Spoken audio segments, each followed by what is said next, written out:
19h45, la barrière Info Soir. Monsieur, dames, bonsoir et bienvenue à cette nouvelle session d'information du samedi 20 novembre 2021. Poursuite des travaux en séance plénière de la deuxième session ordinaire au titre de l'année 2021. Un point était à l'ordre du jour de la plénière de ce samedi matin. Il s'agit du contrôle de l'action gouvernementale. Le résumé de cette journée avec Nafissatou Yahya et Ibrahim Abdou. Dans le cadre de leur mission de contrôle de l'action gouvernementale et conformément à l'article 119 de la résolution numéro 002/AN du 22 mars 2017 portant règlement intérieur de l'Assemblée, les députés nationaux ont interpellé 2 membres du gouvernement ce samedi 20 novembre 2021. Il s'agit du ministre de l'Agriculture et de son homologue de la Jeunesse et du Sport. Le premier a éclairé les élus nationaux sur la campagne agricole 2021 qui n'a pas répondu aux attentes de la population. Le gouvernement, dès le début du mois d'octobre, avait déjà pressenti ces déficits.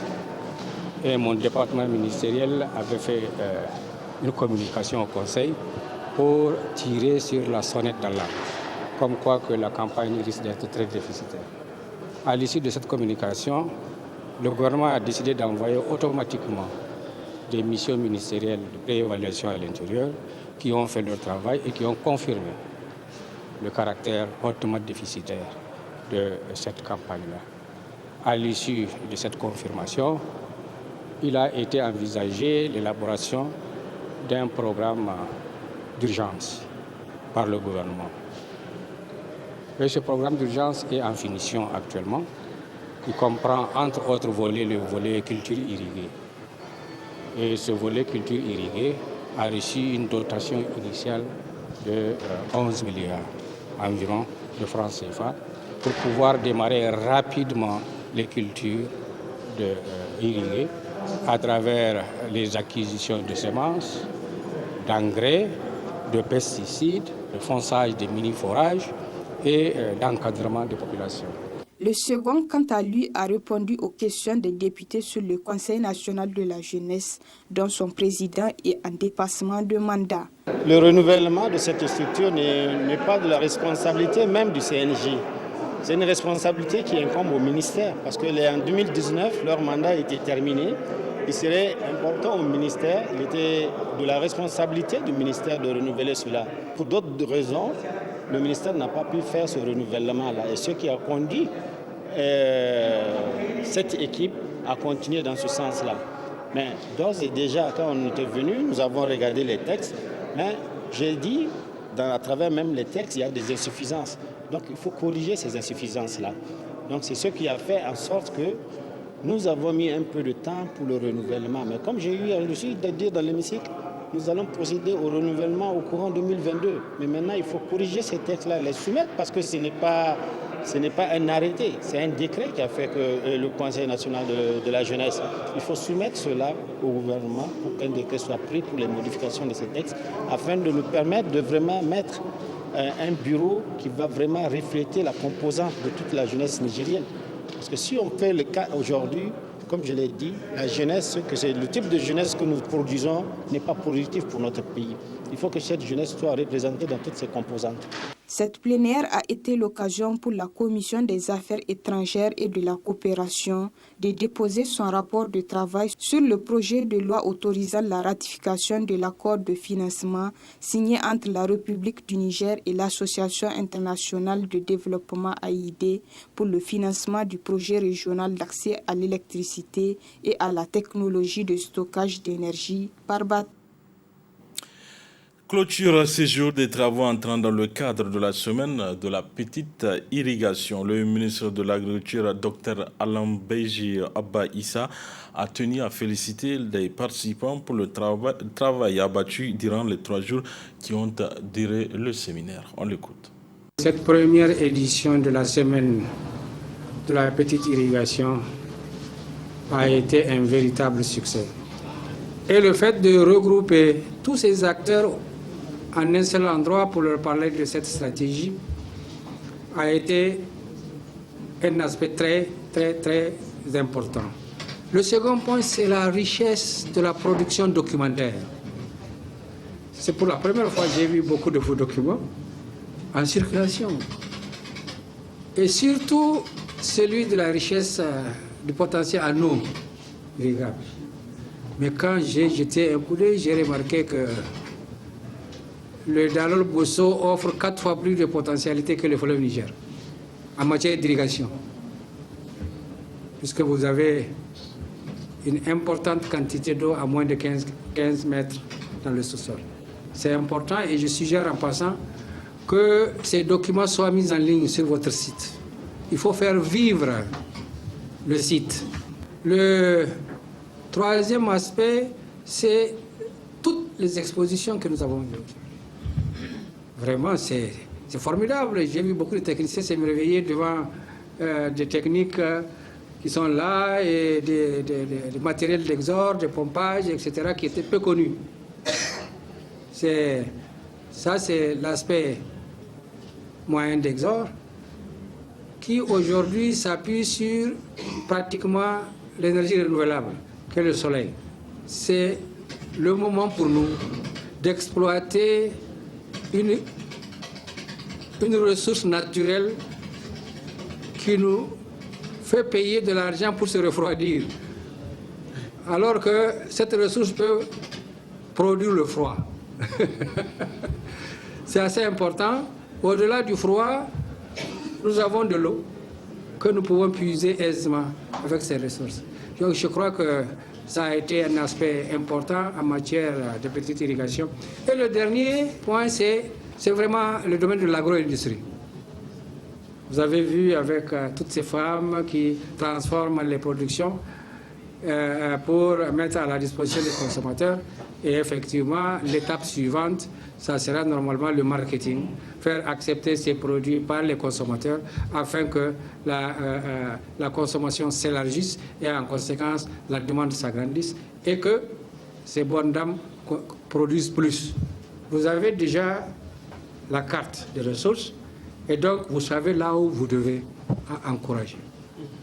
Et ce travail d'encouragement de l'exploitation des ressources en eau pour valoriser la petite irrigation incombe à tout le monde, à tous les acteurs du ministère de l'Agriculture, à tous les acteurs du RECA, du CRA et autres, pour informer les producteurs en vue qu'ils intensifient leur production dans des endroits où nous avons suffisamment d'eau. Clôture également cet après-midi des travaux entrant dans le cadre de l'atelier sur l'étude d'impact des réponses du gouvernement à la Covid-19 sur les systèmes alimentaires et les moyens de subsistance au Sahel. Cet atelier est organisé par le Conseil ouest et centrafricain pour la recherche et le développement agricole CORAF. Le compte-rendu de cette cérémonie de clôture, c'est avec Nafissatou Yahya. C'est les images de Alidou Bourema. Après 2 jours, les travaux de l'atelier sur l'étude d'impact des réponses du gouvernement à la Covid-19 sur les systèmes alimentaires et les moyens de subsistance au Sahel ont pris fin sur une note de satisfaction générale. Participant à l'atelier national de restitution du projet d'étude sur l'impact des réponses du gouvernement à la Covid-19 sur le système alimentaire et les moyens de subsistance au Sahel, tenu à Niamey du 19 au 20 novembre 2021, remercie le CORAF d'avoir financé cette étude et formule les recommandations suivantes.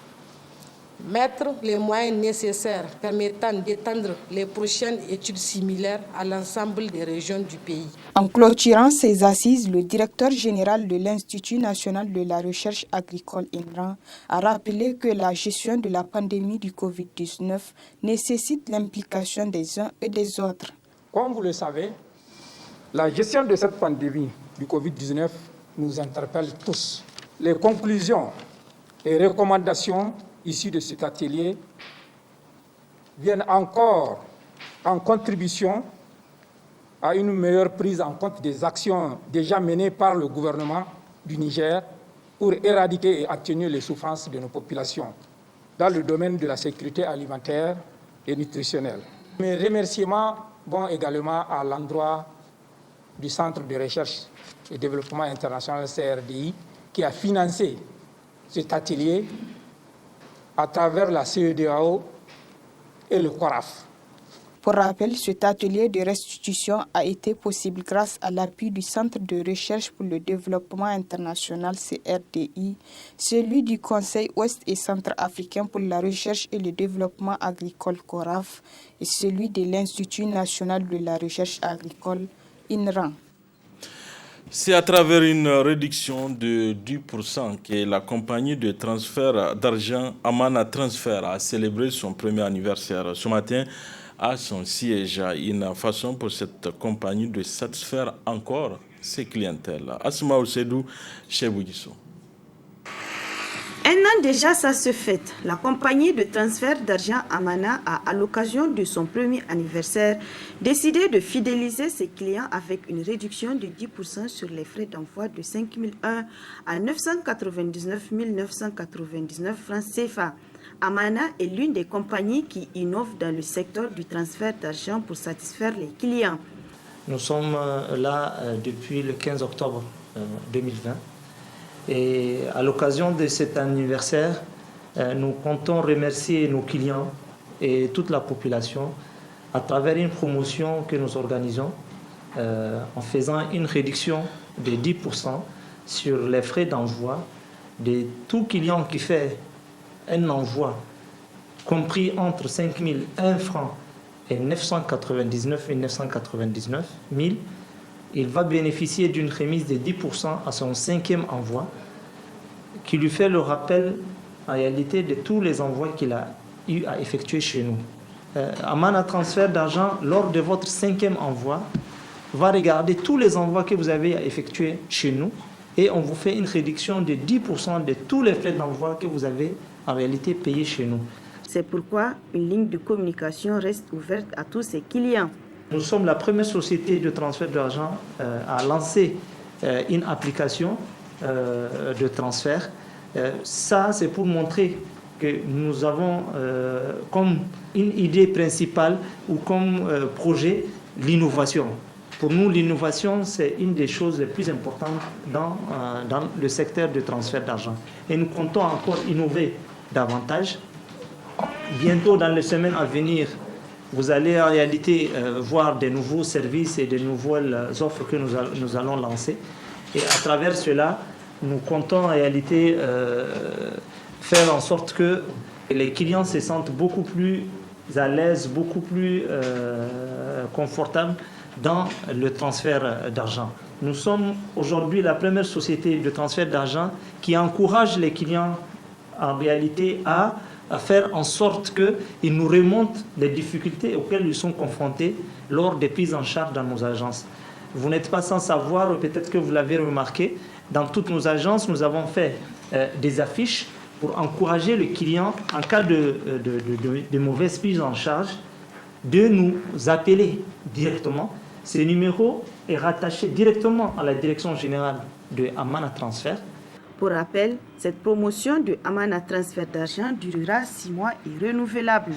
Chez Amana Transfert d'argent, la satisfaction du client est leur priorité avec un transfert d'argent plus simple et plus moderne au Niger et dans la sous-région. Ce jour 20 novembre 2021 est célébré de par le monde la 32e édition de la Convention relative aux droits des enfants. À cet effet, le coordinateur de CONID Niger nous brosse la situation des droits des enfants au Niger. Sidikou Moussa, il est le coordinateur de CONID Niger. 32 ans après, certes, beaucoup d'efforts ont été faits, en tout cas par l'État du Niger, en termes normatifs. Il y a également, au niveau, en tout cas sectoriel, beaucoup d'avancées, tant au niveau de la protection, où on a le document cadre de protection de l'enfant, on a aussi la politique de protection judiciaire et juvénile.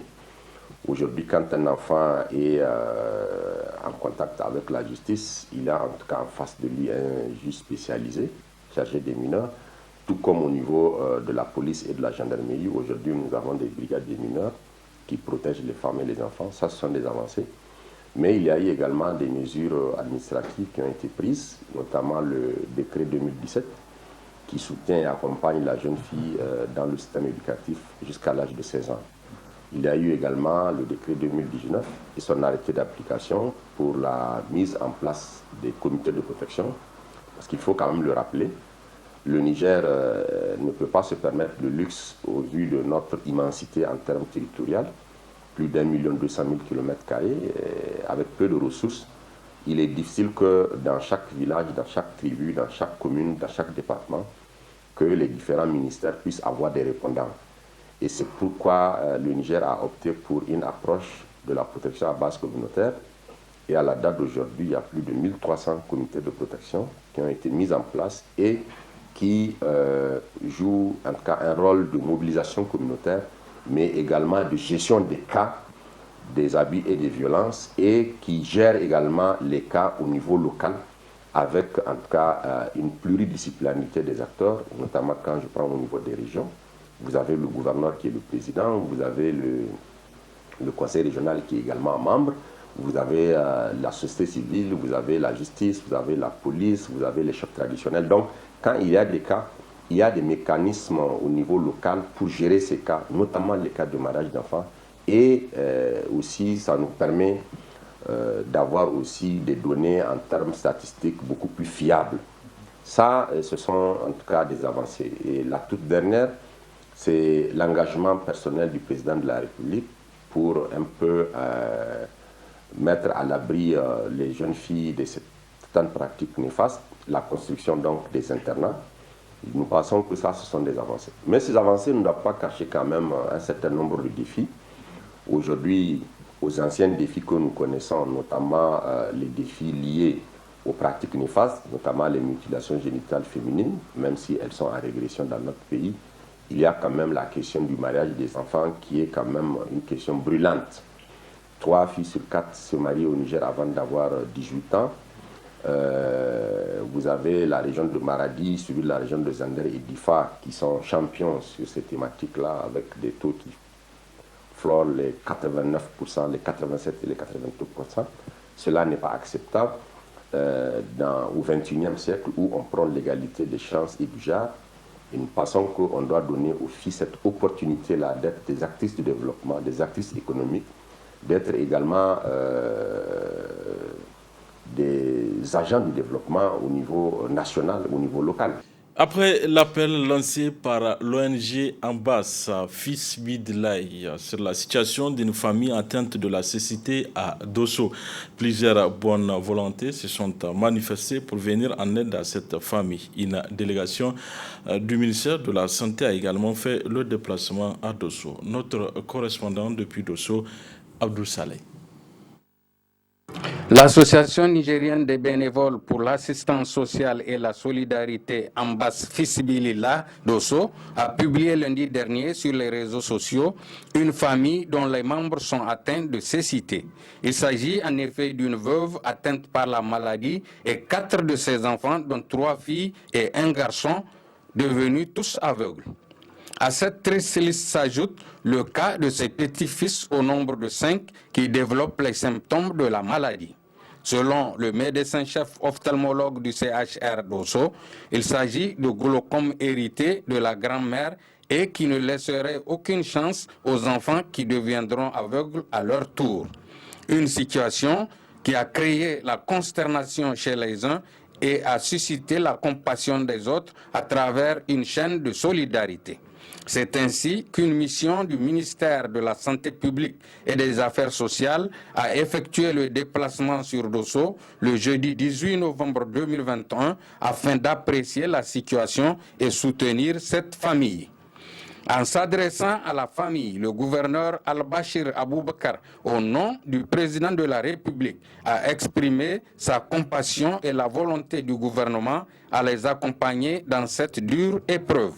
Quant au docteur Issaka Kamaye Mohamedou, directeur général des affaires sociales du ministère de la Santé publique et des Affaires sociales, il a affirmé qu'aucun effort ne sera ménagé en vue de trouver les voies et moyens pour une prise en charge sanitaire des enfants et l'amélioration de leur cadre de vie. L'investigation peut faire une enquête sociale pour voir quels sont les besoins réels de cette famille.